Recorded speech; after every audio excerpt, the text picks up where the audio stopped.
संशोधन बिल 2025 आज लोकसभा में पेश किया जाएगा और मैं इतना साफ साफ कहना चाहता हूं कि देश हित में जो बिल ला रहे हैं ये करोड़ों मुसलमानों ही नहीं बल्कि पूरा देश समर्थन करेगा।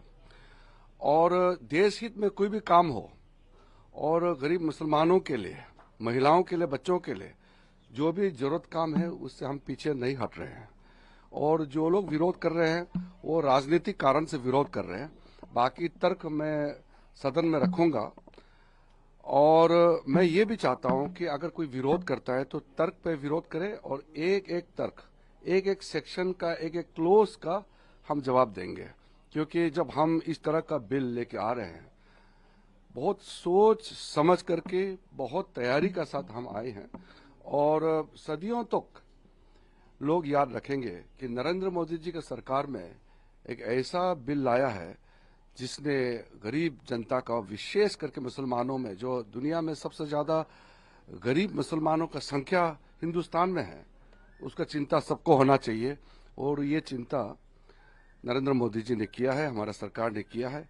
और साथ साथ जो वक्फ बोर्ड ने कई सदियों तक, कई सालों तक जो मिसयूज किया है, अधिकार को गलत तरीके से इस्तेमाल किया है और गरीबों का जायदाद लूटा है, उसमें भी रोकने का काम हम कर रहे हैं। देश हित में है और हम पुनः सब पॉलिटिकल पार्टी को अपील करते हैं कि देश हित में सब बिल को सपोर्ट करना चाहिए। अगर विरोध करते हैं तो तर्क रख के विरोध करें, ऐसे झूठे बातें करके विरोध ना करें। Certain organizations, certain political parties are still resorting to fear mongering.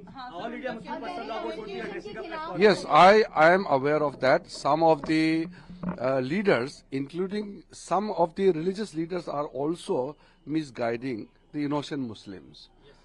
Misguidance leads to nowhere.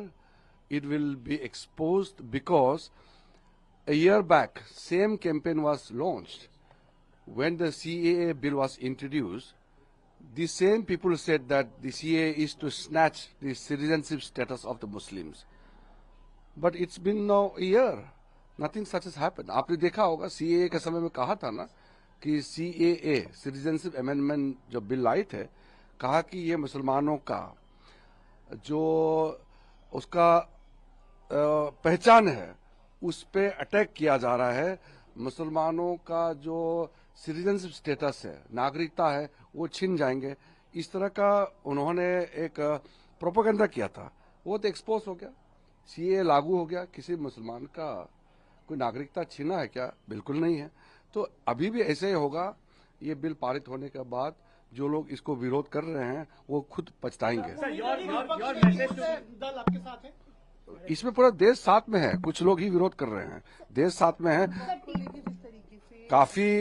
काफी कांग्रेस के नेता, काफी अपोजिशन पार्टी भी प्राइवेटली तो कहते ही हैं ये बिल तो जरूरत है। ये तो एक पॉलिटिकल स्टैंड, एक वोट बैंक के लिए वो लोग विरोध कर रहे हैं। बाकी मैं तर्क पार्लियामेंट में रखूंगा।